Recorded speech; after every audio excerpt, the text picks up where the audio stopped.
Magandang umaga, ngayon po ay araw ng Sabado, December 9, 2023. Update po muli sa lagay ng panahon. Ayon sa Pag-asa, Northeast Monsoon o Amihan nakakaapekto ngayon sa extreme Northern Luzon.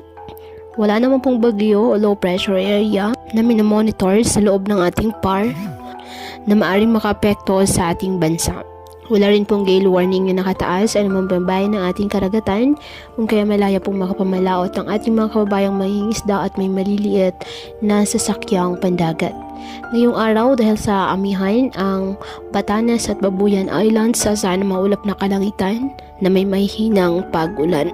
Ang nalalabing bahagi ng bansa kasama na ang Metro Manila, bahagyang maulap hanggang sa maulap na kalangitan with isolated rain showers or thunderstorms dahil po sa easterlies at localized thunderstorms. Kaya patuloy pa rin po na pinag-iingat ang ating mga kababayan sa banta ng mga pagbaha or landslide. Galingan na magdala palagi ng payong o kahit na naman panangga sa ulan kapag po lalabas ng ating mga tahanan.